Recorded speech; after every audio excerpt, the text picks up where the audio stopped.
അഫ്ഗാനിസ്ഥാന്റെ വടക്ക് ഭാഗത്തും ഇറാന്റെ കിഴക്കു ഭാഗത്തുമായി സ്ഥിതി ചെയ്യുന്ന ഖുറാസാനിലെ ബൽഖ് എന്ന പട്ടണം ചരിത്രപ്രസിദ്ധമായ ഒരു പട്ടണമാണ് ഖുറാസാനിലെ ബൽഖ്. ഈ പട്ടണത്തിനടുത്തുള്ള ബുഖാറ പർവ്വത മുകളിലെ ചെറ്റക്കുടിൽ റാന്തൽ വിളക്കിന്റെ അരണ്ട വെളിച്ചത്തിൽ കഷ്ണം വെച്ച വസ്ത്രം ധരിച്ചൊരു ഫഖീർ പ്രപഞ്ചനാഥന് സുജൂദ് ചെയ്തുകൊണ്ടിരിക്കുന്നു. ദൈർഘ്യമേറിയ നിസ്കാരം, ഒന്നു കഴിഞ്ഞാൽ അടുത്തതിലേക്ക്, കണ്ണീരണിഞ്ഞ പ്രാർത്ഥന തന്നെ. സമയം അർദ്ധരാത്രിയോടടുത്തപ്പോൾ റാന്തലും കയ്യിലെന്തി അയാൾ മലയിറങ്ങി. ബൽഖ് പട്ടണമാണ് ലക്ഷ്യം. പാതിരാ സമയമായതുകൊണ്ട് രാജകൊട്ടാരമടക്കം ബൽഖ് പ്രദേശമാകെ ഗാഢമായ നിദ്രയിലാണ്. പീഡികത്തിണ്ണകളും മറ്റു ആൾപെരുമാറ്റമുണ്ടാകാറുള്ള എല്ലായിടങ്ങളും ശാന്തമാണ്. രാജാവും പരിവാരങ്ങളുമൊക്കെ നിദ്രാ അധിനിവേശത്തിലാണെന്ന് ഉറപ്പുവരുത്തി അദ്ദേഹം പട്ടണത്തിലൂടെ നടന്നു നീങ്ങി. കുറച്ചു ദൂരം നടന്ന് വഴിയരികിലെ വിശാലമായൊരു ശ്മശാനത്തിലേക്ക് അദ്ദേഹം കടന്നു. ഖബർസ്ഥാനിലേക്ക്. എന്തോ നഷ്ടപ്പെട്ടതുപോലെ ഓരോ ഖബറിനിടയിലൂടെയും നടന്ന് അദ്ദേഹം എന്തോ തിരഞ്ഞുകൊണ്ടിരിക്കുന്നു. കുഴിമാടങ്ങളുടെ ഇരുഭാഗങ്ങളിലുമുള്ള മൈലാഞ്ചി ചെടികൾ അയാൾ വകഞ്ഞു മാറ്റി. ഇതല്ല, ഇതുമല്ല, അയാൾ പതുക്കെ പറഞ്ഞുകൊണ്ടിരിക്കുന്നു.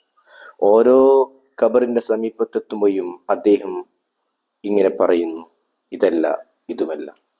തിരച്ചിലിനൊടുവിൽ മണ്ണിന്റെ പച്ചമണം പോലും മാറാത്ത പുതിയൊരു ഖബറിന്റെ സമീപത്ത് അയാൾ നിന്നു. ആ, ഇത് തന്നെ എൻ്റെ പൊന്നു സൊഫിയയുടെ ഖബർ. പ്രിയേ, നിന്നെ മറവ് ചെയ്തിട്ട് മണിക്കൂറുകൾ അധികമായിട്ടില്ല. അപ്പോഴേക്കും നിന്നെ ഞാൻ മറന്നുപോയോ? ശ്മശാനത്തിന് നടുവിൽ നിന്നയാൾ വിതുമ്പി. പിന്നെ കയ്യിലുള്ള റാന്തൽ നിലത്ത് വെച്ച് ആ പുതിയ ഖബറിന്റെ മൂടുകല്ലുകൾ ഇളക്കിയെടുക്കാൻ തുടങ്ങി. നനവ് വറ്റിയിട്ടില്ലാത്ത തണുത്ത മണ്ണ് കൈകൊണ്ട് തുരന്നെടുത്തു. വിയർത്തൊലിച്ച് ഈങ്ങിയ വസ്ത്രത്തിൽ ചെളി പുരണ്ട് ഏതോ വികൃത ജീവിയുടെ കോലത്തിലായിട്ടുണ്ടയാൾ. നീണ്ട സമയത്തെ പരിശ്രമത്തിന് ശേഷം ഇപ്പോൾ ഖബറിന്റെ അകം കാണുന്നുണ്ട്. അയാൾക്ക് ആവേശമായി. പരിശ്രമത്തിന് ഫലം കണ്ടു തുടങ്ങിയല്ലോ. മൂടുകല്ലുകൾ ഓരോന്നും അയാൾ ഇളക്കിയെടുത്ത് പുറത്തേക്കിട്ടു. തൂവെള്ള വസ്ത്രത്തിൽ പൊതിഞ്ഞ ഒരു മയ്യത്ത് കാണാനായി. അതുതന്നെയാണ് അയാൾക്ക് കിട്ടേണ്ടിയിരുന്നത്. മയ്യത്തിന്റെ തലഭാഗം വലത് കൈയിലും കാൽഭാഗം ഇടത് കൈയിലും താങ്ങിയെടുത്തു ഖബറിന് പുറത്തെ എടുത്തു കിടത്തി. വിയർപ്പ് വടിച്ച് ഖബറിൽ നിന്നും കയറി തലഭാഗത്തിരുന്നു. കഫം പുടവ നീക്കാൻ തുടങ്ങുമ്പോൾ ഹൃദയമിടിപ്പിന്റെ ശക്തി കൂടിക്കൂടി വന്നു. ആരെങ്കിലും വരുന്നുണ്ടോ എന്ന് കണ്ണുകൾ പരതുന്നുണ്ടായിരുന്നു. മയ്യത്തിന്റെ തല അയാൾ മടിയിലേക്ക് എടുത്തു വെച്ചു. 17 വയസ്സു മാത്രം പ്രായം തോന്നിക്കുന്ന ഒരു സുന്ദരിയായ പെൺകുട്ടിയുടെ മയ്യത്താണത്.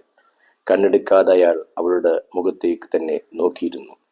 നിക്കാഹ് കഴിഞ്ഞ് പൂതി തീരും മുമ്പേ നീ എന്നെ തനിച്ചാക്കി പോയല്ലോ പൊന്നെ, അയാൾ വിലപിച്ചു. സുന്ദരിയായ നിന്നെ എനിക്കറിയാമെങ്കിലും നീ എന്നെ കണ്ടിട്ട് പോലും ഉണ്ടാകില്ല. നമ്മൾ തമ്മിൽ പരിചയപ്പെട്ടിട്ട് പോലുമില്ല. അതിനു മുന്നേ നീ നാഥന്റെ വിളിക്കുത്തരം നൽകിയല്ലോ. എല്ലാം പടച്ചവന്റെ വിധി. അള്ളാഹുവേ, എൻ്റെ പ്രിയതമയോടൊത്തു ജീവിക്കാൻ ഈ ലോകത്ത് ഏതായാലും എനിക്കൊരവസരം കിട്ടിയില്ല. സ്വർഗലോകത്തെങ്കിലും ഞങ്ങളെ നീ ഒരുമിപ്പിക്കണേ നാഥ. ഹൃദയത്തിന്റെ അടിത്തട്ടിൽ നിന്ന് പടച്ച റബ്ബിനോട് യാചിച്ചു. നെറ്റിയിലൊന്നും ചുംബിക്കാൻ തല കുനിച്ചതും ഒരു കാൽ പെരുമാറ്റം അയാൾ ഞെട്ടിത്തെരിച്ചു. പടച്ചോനെ, ആരാണത്? ആരെങ്കിലും അറിഞ്ഞു? ബൽക്കിന്റെ രാജാവെങ്ങാനും അറിഞ്ഞാൽ? പാതിരാ നേരമായതുകൊണ്ട് ചവിട്ടടി ശബ്ദം ഉച്ചത്തിൽ കേൾക്കാമായിരുന്നു. അടുത്തടുത്ത് വരികയാണ് ആ ശബ്ദം. മൃതശരീരമാവട്ടെ മറവ് ചെയ്തിട്ടുമില്ല. അയാൾ അന്താളിച്ചു നിന്നു. പേടിച്ചരണ്ട് കണ്ണുകളോടെ ശബ്ദം കേട്ട ഭാഗത്തേക്ക് തുറിച്ചു നോക്കി. റബ്ബേ, ബൽക്കിലെ മൻസൂർ രാജാവും പരിവാരങ്ങളുമാണോ വരുന്നത്? എൻ്റെ കഥ കഴിയാൻ പോവുകയാണോ? കയ്യിൽ റാന്തലുണ്ടെങ്കിലും കാലടി ശബ്ദം കേൾക്കുന്ന ഭാഗത്തേക്ക് തീരെ വെളിച്ചമില്ലായിരുന്നു. പ്രിയേ, തൽക്കാലം നീ ഒന്ന് എന്നോട് ക്ഷമിക്കൂ. ഒളിക്കാതിരിക്കാൻ വഴിയില്ല. തവിക്കുന്ന ഹൃദയത്തോടെ അയാൾ തൊട്ടടുത്തുള്ള പൊന്തക്കാട്ടിൽ ഒളിച്ചു. പാതിര നേരത്ത് ഈ തരിശുഭൂമിയിൽ ഈ ഖബർസ്ഥാനിൽ കുഴിച്ചു വെച്ചൊരു ഖബറിൽ പുറത്തൊരു മയ്യത്ത് കിടക്കുന്നത് കണ്ട് വരുന്നവർ പേടിച്ചോടിക്കോളും എന്നയാൾ കണക്കുകൂട്ടി. പക്ഷേ എങ്ങാനും അത് മൻസൂർ രാജാവും പരിപാടികളുമാണെങ്കിലോ, തല പോയത് തന്നെ. സമീപത്തുള്ളവർക്ക് കേൾക്കുമാർ ഉച്ചത്തിൽ അയാളുടെ ഹൃദയം മിടിച്ചുകൊണ്ടേയിരുന്നു. പൊന്തക്കാട്ടിൽ നിന്ന് താൻ കത്തിച്ചു വെച്ച ശ്മശാനത്തിലെ റാന്തൽ വെളിച്ചത്തിലേക്ക് അയാൾ ഭീതിയോടെ നോക്കി. അപ്പോഴുണ്ട് 3 രൂപങ്ങൾ നടുനടുക്കുന്നു.